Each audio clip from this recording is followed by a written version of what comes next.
हाँ, तो कक्षा अष्टम के विद्यार्थीगण, मैं बता रहा हूँ आपको, इनके उत्तर दीजिए।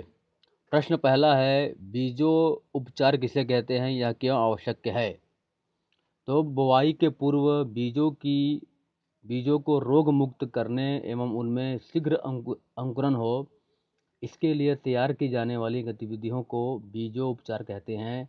बीज रोग मुक्त हो, अच्छी अंकुरण हो सके, वह आसानी से अंकुरित हो सके, स्वस्थ स्वस्थ व उपयुक्त बीज हो, इसके लिए बीजोपचार आवश्यक है। ये प्रश्न पहले का उत्तर है।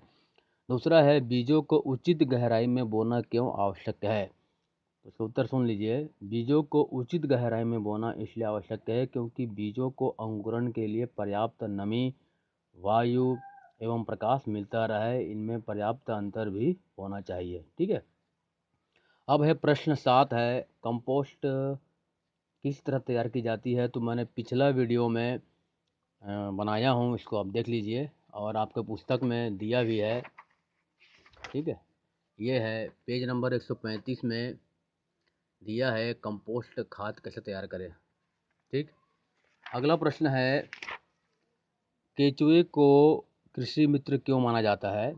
इसका उत्तर रहेगा, केचुए मिट्टी में उपस्थित सड़े गले अपशिष्ट पदार्थों को खाते हैं और मल के द्वारा उन्हें जैविक खाद में बदल देते हैं। इसमें नाइट्रोजन, फास्फोरस, पोटेशियम पोषक तत्वों की प्रचुर मात्रा होती है।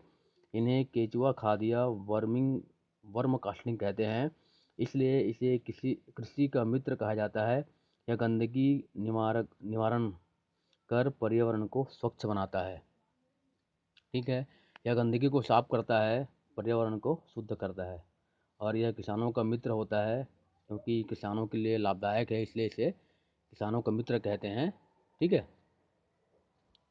केचुए को कृषि मित्र कहते हैं।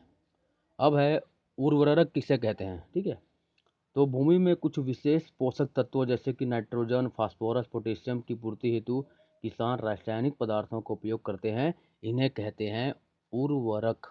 ठीक है। अगला प्रश्न है, फसल के लिए सिंचाई क्यों आवश्यक है?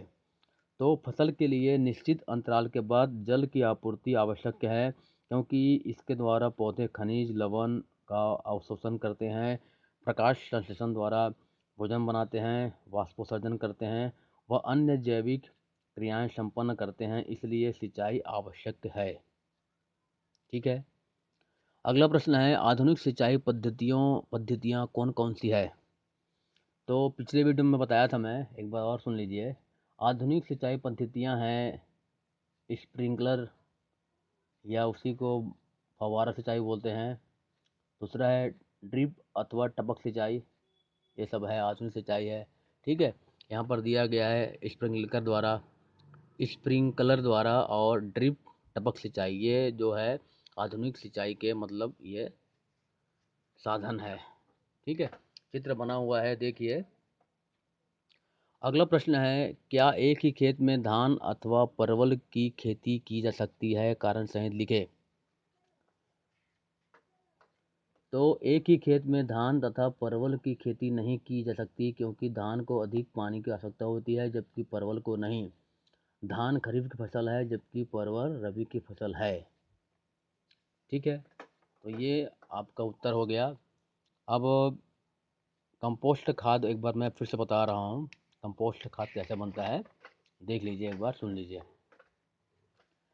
अपने शाला परिसर अथवा किसी खुली जगह में किसी ऐसे स्थान का चयन कीजिए जहाँ पर आने जाने वाले अथवा किसी अन्य कार्य में कोई असुविधा ना हो। ऐसे स्थान पर 1 मीटर लंबा, 1 मीटर चौड़ा, 1 मीटर गहरा गड्ढा शाला परिसर में गठित पर्यावरण टोली अथवा अन्य सहपाठियों की मदद से तैयार करें।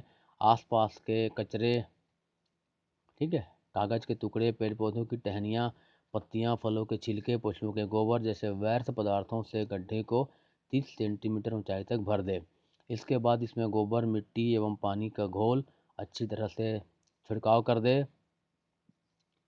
ठीक है, इसके ऊपर फिर इसी प्रकार से कूड़े करकट मिश्रण की परत फैलाकर गोबर मिट्टी के घोल से उसको लीप दे। यही क्रम तब तक दोहराएं जब तक कि गड्ढा जमीन से कम से कम 50-60 सेंटीमीटर की ऊंचाई तक ऊपर भर ना आए। इस ढेर को गीली मिट्टी से ढक दे, गोबर से लीप दे और इसे ही ऐसे ही छोड़ दे और 3-4 महीने बाद आप पाएंगे कि गड्ढा पिचक जाता है और इसके अंदर के सभी पदार्थ काले भुरभुरे पदार्थ में बदल जाते हैं। यही कंपोस्ट है। इसका प्रयोग आप अपनी बागवानी में खाद के रूप में कर सकते हैं। साथ ही आप अपनी शाला को स्वच्छ रख सकते हैं। यह है कंपोस्ट खाद, आपके बुक में दिया है पेज नंबर 135। ठीक।